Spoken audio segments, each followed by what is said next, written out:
Well, good afternoon, everyone, or good evening or good morning, depending where you are in SADS Facebook Live land. Welcome back.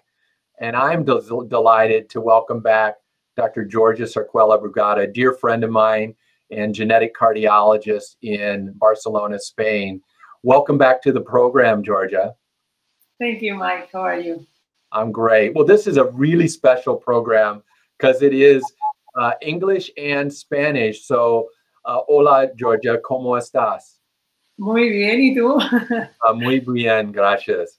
So let everybody know what we're going to be doing. So for those of you out there, start sending us your questions about genetic heart disease, about anything that's on your mind in English, or send your question in Spanish. And Georgia and I are going to answer in our respective languages. I can do English reasonably well. Georgia can do both great, but she's going to let me do English. So Georgia, let our Spanish-speaking friends give them a welcome and a direction of how we're going to do this in both languages.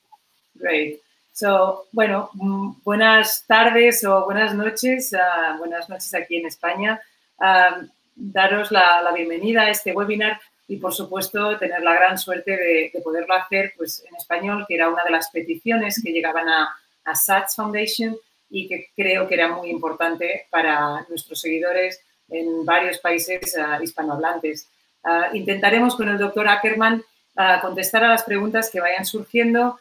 Intentaremos ir traduciendo sus respuestas y, por supuesto, podemos discutir lo que necesitéis en cada uno de los momentos. Please, Mike. Great. Well, I do want to welcome everyone on behalf of Alice Laura, our CEO of the SADS Foundation. And for those of you who've been with us for the last 3 months, welcome back. For those who it's your first time, and for those throughout the Spanish-speaking world, welcome. And we're really looking forward to your question, either in English or in Spanish. Bueno, que es un placer teneros aquí de verdad y que iniciar estas charlas de SADS también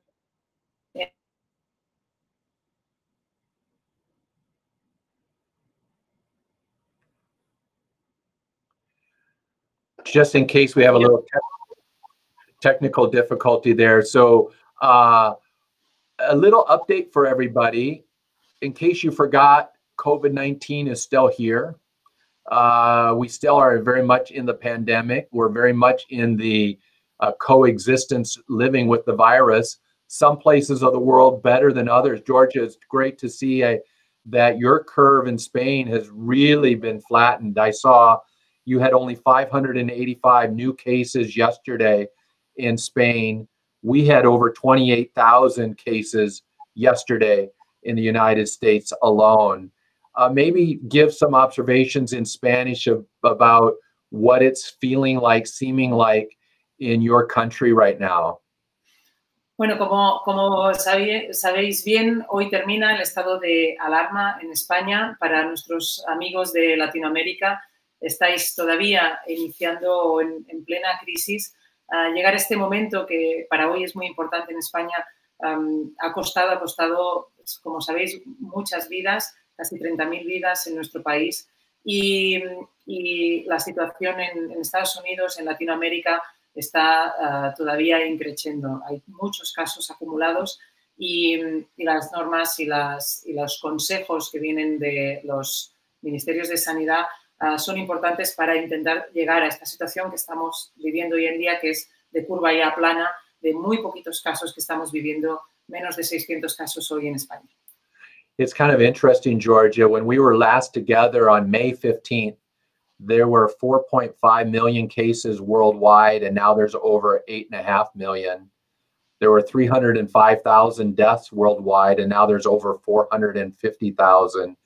And we've crossed the 2.2 million mark in the United States with 118,000 deaths. So we're seeing, at least in the United States, at Olmsted, a doubling of 35 days. So at least the awful doubling time of the beginning has slowed down.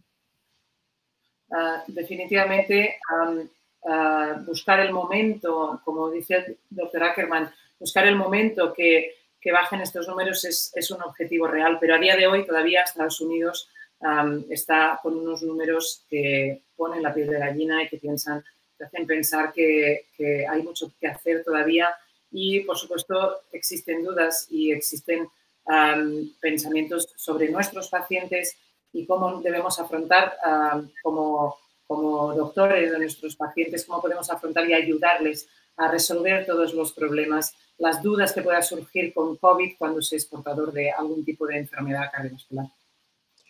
Well, let's have the questions start coming on in. Sonia, welcome for joining us. And we've got one, Georgia. So this is what we're going to do for those of you out there. If the question comes in English, I will repeat it in English, and then Georgia will give it the question in English. I'll answer, and then she'll answer for our those of us who are fluent in Spanish. So Sue, thank you for your question. Georgia, Sue's asking what about dexamethasone? Is it fine for people with long QT syndrome to take? La pregunta que viene del grupo de QT largo en Estados Unidos habla sobre el nuevo hallazgo de que dexametasona podría ayudar en el tratamiento del COVID y qué papel juega en todos los pacientes que son portadores de enfermedades como el síndrome de QT largo. Are you going to answer to that, Mike? Great. Sí. So in English, I think it's actually quite exciting to think that there may be a new therapy for COVID-19. I emphasize maybe. The paper that came out isn't actually a peer-reviewed paper yet. It's an announcement from a randomized controlled trial in United Kingdom. But the early word is very encouraging about reducing the severity of COVID-19 for the sick, hospitalized patient. So if this very inexpensive drug, a steroid type medication works and is shown and proven to work and validated, it is absolutely safe for any of our patients with any of our genetic heart diseases, including long QT syndrome. So I hope it works, but I'm waiting to see the data. El hallazgo todavía en fase de publicación de que el dexametasona podría ser útil para pacientes con COVID sería una estupendísima noticia, ya que esta droga no tiene ningún efecto sobre la amplitud del QT y, por tanto, podría ser un fármaco ideal para pacientes con síndrome de QT largo. Y también otras canalopatías porque no afecta a ninguna de ellas. Es decir, que esta es una noticia que sería muy bien recibida y estaremos muy a la expectativa de qué puede pasar en estos próximos días. Have you had, in terms of the other therapies, Georgia, have you had any cases? Right now in my program, I now have two patients only out of about 2,000 who I know who have come down with COVID-19, a father and a son with Brugada. What's been your latest with your genetic heart rhythm families and COVID-19? Well, I have also Brugada patients, and nothing has happened. I mean, everything has gone very well so far. Profesor Ackerman está preguntando por los casos de pacientes con enfermedades arritmogénicas relacionadas con canalopatías y si ha habido casos declarados. Él, en su larguísima serie de pacientes, solo ha habido dos, un padre y un hijo con síndrome de Brugada que tenían COVID. Igualmente, como hemos tenido en Barcelona también, un solo caso de un paciente con síndrome de Brugada y COVID. Y han ido bien, no ha cambiado mucho respecto a cómo pueden ir otros pacientes. So no much news, no bad news in terms of that, Mike, right? Yeah. And I think you and I share the same view in English or in Spanish that we would tell our patients, do not fear, take precautions, but we are not seeing a concerning amount of cases in our families. Here, there, anywhere, and we can do this. And I know you would say that to your families in Spanish, so you're welcome to encourage them in Spanish.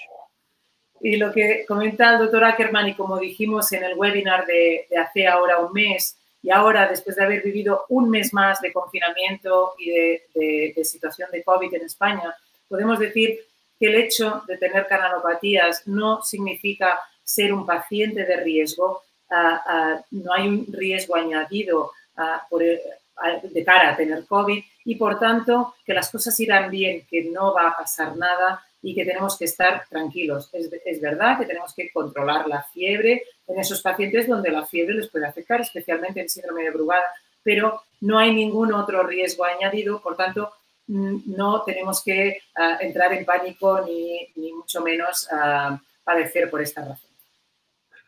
Great. So we live large. That's it.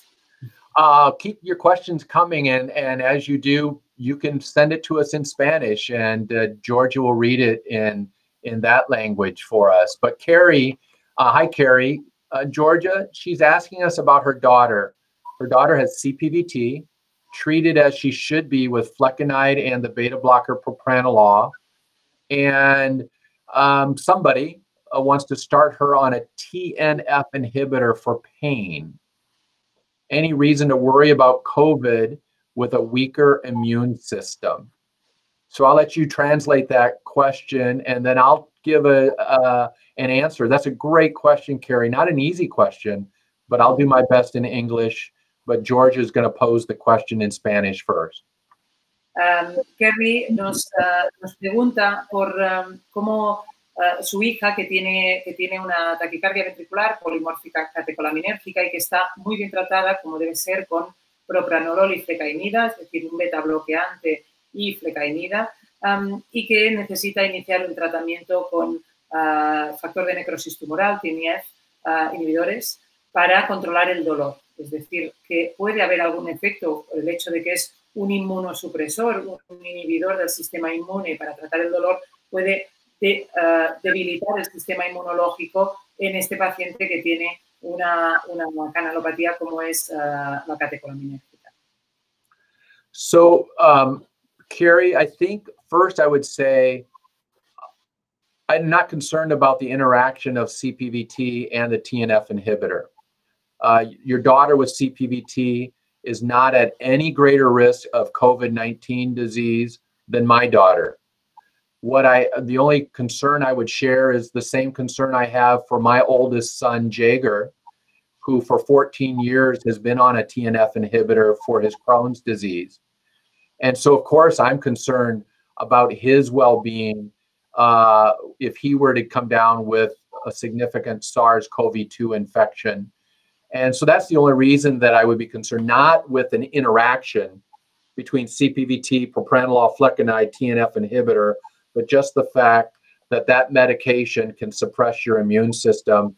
And so if your daughter needs it, all the more importance to do all the important things, hand washing, social distancing, face masking, because your child, like my son, needs to stay corona-free for as long as possible until we have really good treatments available. En este caso, como explica el doctor Ackerman, los inhibidores del sistema inmune darán una situación de más labilidad frente al COVID, pero no por el hecho de que tenga una canalopatía, no por el hecho de que esté con flecainida y propranolol, sino por el hecho de que está en una situación de inmunosupresión que le da el fármaco. Por tanto, en estos casos sí que tendrán que tener un especial cuidado. Para el resto, solamente las medidas que sabemos todo, lavarse las manos, cubrirse y distancia social, que nos protegerá de estar afectados del COVID. Here's a great one, Georgia, from Chantel. And hi, Chantel. And I think this is for all of our genetic heart families throughout the world. She's anxious about cardiac implications of COVID should her long QT children get it and develop symptoms. And she's in a third world country. And maybe express her statement of anxiety, and then I'll let you give your answer in Spanish first of what you would tell her and families out there, and then I'll give an answer in English. Realmente la pregunta de Chantal es muy interesante porque en situaciones donde llegar a un servicio de emergencias puede ser difícil debido a la situación de COVID, puede empeorar el desarrollo de complicaciones en este caso.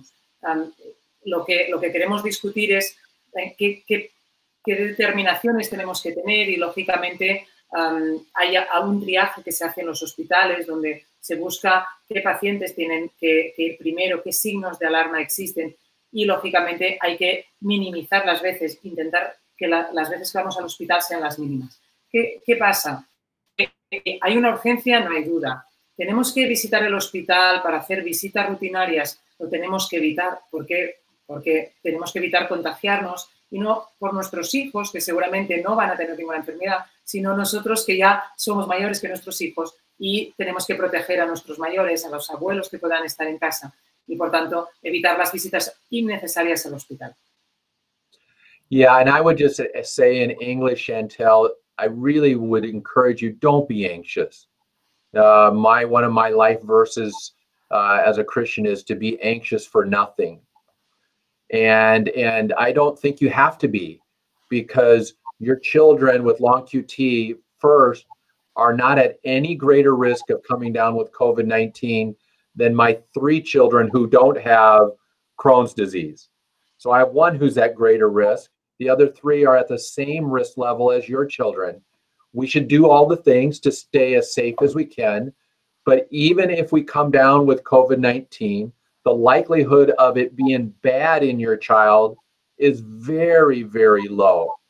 So we hear about the dramatic cases, but overall, 30–40% of us, we won't even know that we got the infection until we someday get an antibody test. So try not to worry. I know that's easier said than done, but really from the evidence that's out there, we don't need to worry. And even we need to worry potentially less now, because if dexamethasone really is as good as suggested this past week, we now may have a really good therapy available that could be potentially available everywhere in the world. So I think there's even less reason this week to be anxious than last week. Anything you would also add to that, Georgia, in Spanish, or are you good? I'm good, and I would add how cheap the treatment is if dexamethasone works. Qué importante es que si dexametasona funciona, lo barato que es y lo fácil de conseguir, porque en todos los países hay. There are no country restrictions for dexamethasone. There are some great drugs for long QT which are not available everywhere, but for not for long QT, sorry, for COVID, but for dexamethasone, we have them everywhere. So that's a top benefit of that. Yeah, and I think we will add to follow that. We said in the past, and we should say it again, in English, no patient of mine with long QT syndrome can be started on hydroxychloroquine or azithromycin without my permission. And I think, Georgia, would you give that same admonition in Spanish to your families? For sure. Es muy importante, y este es uno de los mensajes más importantes que tenemos que dar, que es que ningún paciente que tenga síndrome de cuello largo, absolutamente nadie, puede empezar a recibir tratamiento con hidroxicloroquina o acitromicina, que son los 2 fármacos que se han venido usando hasta ahora para tratar COVID, y ambos prolongan el QT, por tanto están en la lista de los prohibidos, esa lista que ponemos en rojo de los fármacos que no podemos tomar. Por tanto, esto es muy importante, que ningún paciente con síndrome de QT largo no puede tomar estos fármacos sin que tenga un electrocardiograma previo. Es decir, si la necesidad existe de tratarlo, es importante, pero necesita realizarse un electrocardiograma previo. And I think, unlike where we were a month ago, where we didn't really know what would be the efficacy of those drugs for sick COVID-19, to me, I'm pretty satisfied right now that if you're sick with COVID-19 and hospitalized, these drugs don't work. They don't have efficacy. They definitely have potential cardiotoxicity. And in fact, earlier this week, the FDA removed or rescinded, revoked the emergency use authorization of these drugs for the hospitalized COVID-19 patients. So I think a month later, we can now say efficacy if you're sick, thumbs down. Cardiotoxicity possibility, yes. So I don't think the drugs will be used in that setting. Whether they'll be used prophylactically because of post-exposure, I don't think we know that answer yet. Is that your impression too? And if so, you could give that impression to your Spanish-speaking audience. La verdad es que ha habido muchos idas y venidas sobre la eficacia de la hidroxicloroquina y la acitromicina para tratar COVID.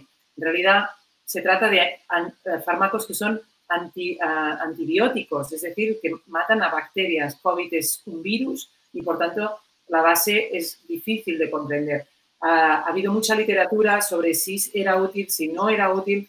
El caso es que un mes más tarde de cuando hace un mes nos vimos con el profesor Ackerman, realmente ha habido cambios y se duda mucho de la eficacia de estos fármacos. Por tanto, estamos hablando de un fármaco que sí afecta al corazón y más en pacientes con cuello largo y que además tiene una eficacia un tanto dudosa, con lo cual tenemos que ser muy prudentes al iniciar de forma masiva estos fármacos en todos nuestros pacientes.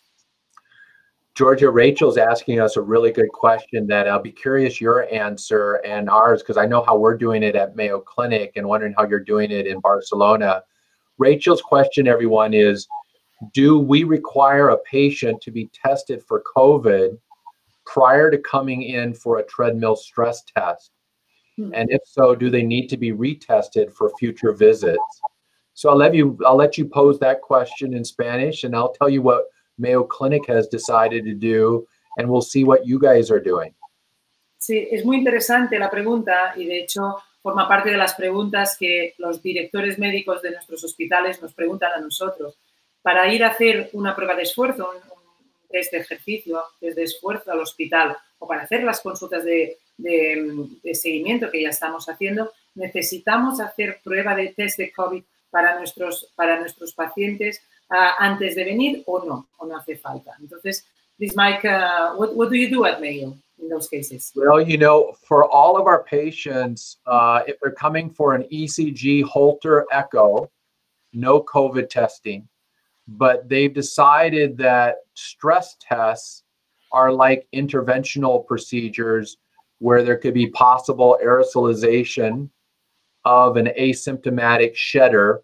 And so our Mayo Clinic decided that any patient, mine or anybody's, getting a treadmill stress test needs to be proven to be SARS negative by PCR and by antibody testing.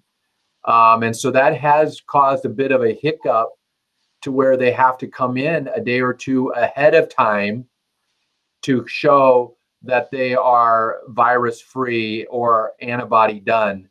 But now we can allow them to get tested locally if they can get the test done locally. But yes, at Mayo Clinic, we do COVID-19 pre-screening by PCR for the virus and by antibody testing.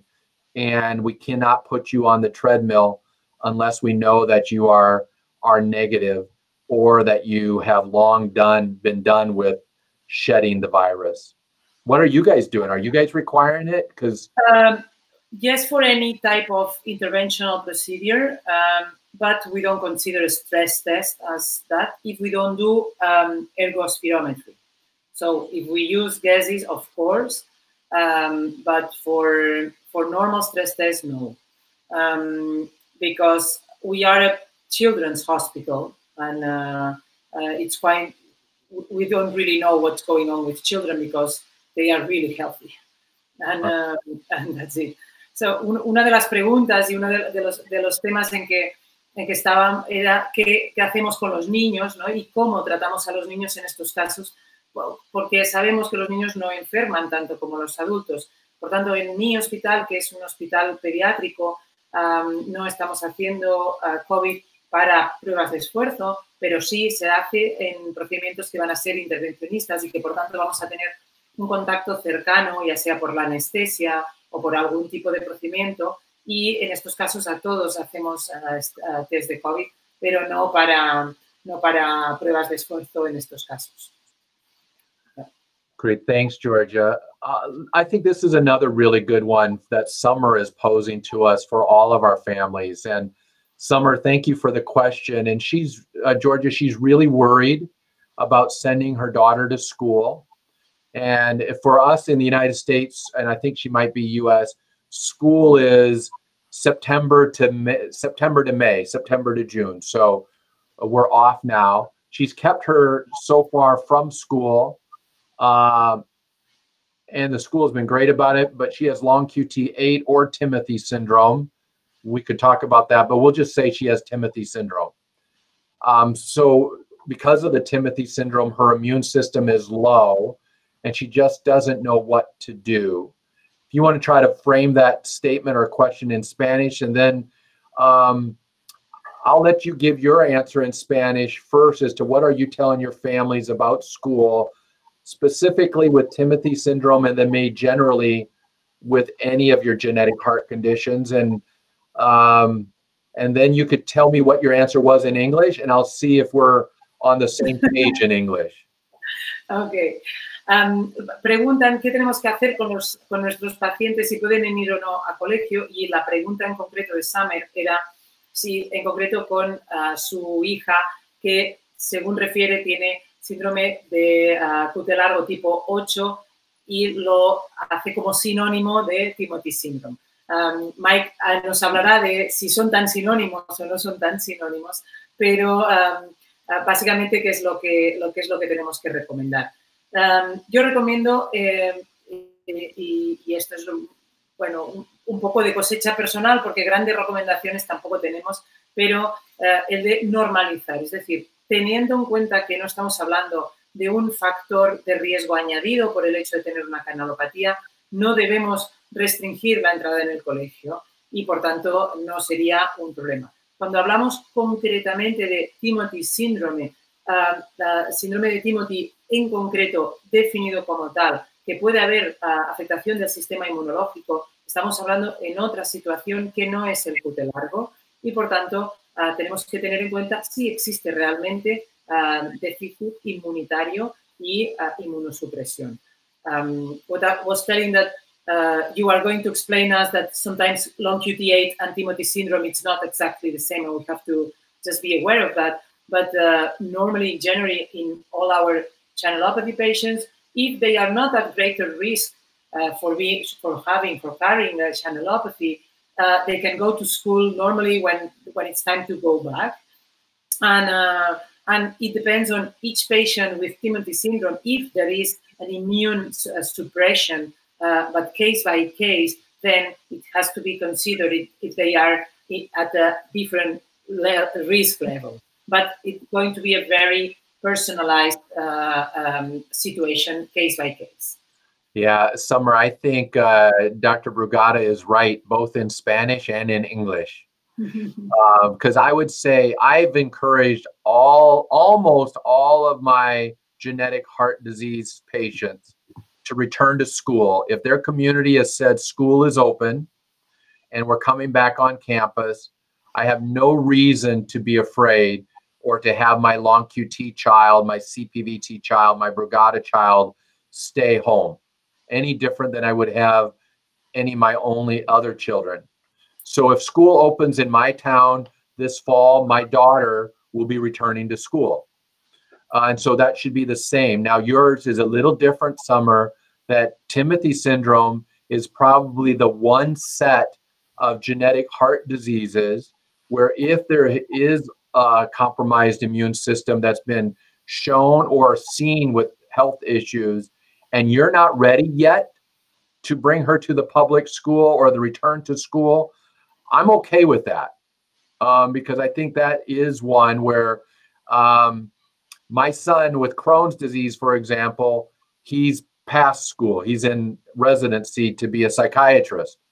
But if he were in public school, in grade school right now with Remicade infusion, would I want him there yet? I don't know. My wife and I would really be wondering about that. So summer, if you need your child to stay home for your peace of mind, I'm A-okay with that. But for the vast majority of our families, if school's open in your town, I would be encouraging a return to school in your town. Básicamente coincidimos en la opinión general que, excepto condiciones donde haya afectación del sistema inmunológico o que haya situaciones de riesgo, los pacientes pueden ir al colegio si la familia se siente cómodo con eso. Porque importantísimo que pueden ir al colegio, no tienen un riesgo aumentado. Igualmente, tanto en síndrome de cuello largo como en síndrome de Brugada, como en otras canalopatías. Here's a great question from Mary, and then I'm going to let you do Evelyn's, because we have our first question from Evelyn in Espanol. So I'll let her do that one, but we'll do Mary first real quick. She's asking, are there any known cases of Anderson-Tawil syndrome or CPVT children with COVID? Go ahead and pose it, and then you can say whether you know of any, and I'll do it in English. Mary pregunta si conocemos de casos con síndrome de Andersen-Tawil y catecolaminérgica en niños que hayan tenido COVID. Y personalmente hemos tenido un caso, que han pasado la infección y que no lo hemos sabido, paciente portador de una mutación de rianodina que ha tenido que venir al hospital a hacerse una prueba y que le hemos realizado un test de despistaje, simplemente un test de screening como protocolo por el hecho de tener que estar hospitalizado, y hemos visto que tiene las serologías positivas conforme ha pasado COVID y ni se ha enterado. The case was a child with CPVT and that had to have a test done in the hospital, invasive test for another reason, and had the screening for COVID, and he had immunoglobulin G, so saying that he had an old contact with COVID, but he did not even know about that. So it was great news that they did not aware about it. Yeah, and I think we don't have any, Mary. So, and I know Arthur Wilden in Amsterdam oversees the international CPVT registry. And when we last talked, he was not aware of any CPVT individuals with COVID-19. So it looks like so far all we have is one, an incidental asymptomatic, didn't know it. So the risk is really low. I think everybody should remember, at least in Minnesota, and it's going to be slightly different, but my chance of coming down with COVID-19 by virtue of living in the state of Minnesota is a 1 in 500 chance. So wherever you are, unless you're in sort of epicenters, if you are me, 1 in 500. If you have CPVT, 1 in 500. So as long as we are not walking around people who are known to be positive, doing the social distancing, doing the face masks at the grocery stores, public square, it's really a low chance of even getting this virus in the first place. So I don't have any. Dr. Brugada has one. And with that, I am going to direct Dr. Brugada to Evelyn's question posed to us in Spanish. So I know it's something about Brugada syndrome, but that's as good as my Spanish is with her posed question. So take the question in Spanish and then translate it for me in English, but then you get to answer it first. Evelyn, muchísimas gracias por tu pregunta y es una pregunta que estos días se ha ido reiterando. Mi hijo, o el hijo de Evelyn en este caso, tiene síndrome de Brugada y pregunta si se puede incorporar a la escuela de forma regular. Y como hemos comentado, con síndrome de Brugada, igual que con canalopatías como el cuello largo y otras enfermedades, no hay ninguna contraindicación ni hay ningún riesgo aumentado por el hecho de tener esta enfermedad y, por tanto, puede ir al colegio de forma normal como los demás niños. Si los otros niños pueden ir al colegio, tu hijo Evelyn puede ir al colegio. Evelyn asks that if his son carrying a Brugada syndrome can normally go to school when they open. And as we said, from my point of view and what we recommend is just normal life as other children would. Great. I totally agree, Evelyn. Back to school. And you'll probably be happy to get the child back to school and to try to have some normalness return for all of us. Well, Georgia, I can't believe we're already at the top of the hour, and I want to thank you. And would you give my thanks to Oscar and your two beautiful daughters for sharing part of your Friday evening with us? And go ahead, and for all of those who joined us in Spanish-speaking families out there, give them some final words from your perspective, and then I'll say goodbye to everyone. Thanks, Georgia. Thanks, Mike. Muchísimas gracias. Ha sido especial y creo que era muy importante el poder tener esta pequeña charla en español para que pudiéramos llegar a muchísimas familias en Latinoamérica, en España y otros países hispanohablantes que pudiéramos compartir todas estas dudas que se presentan en nuestro día a día. Para SATS es muy importante el hecho de poder llegar a todos y poderlo hacer, pues la forma de comunicarnos más natural. Como pueden ver, tengo a mis hijas ya que quieren ir a cenar y que say hi, so. Hi.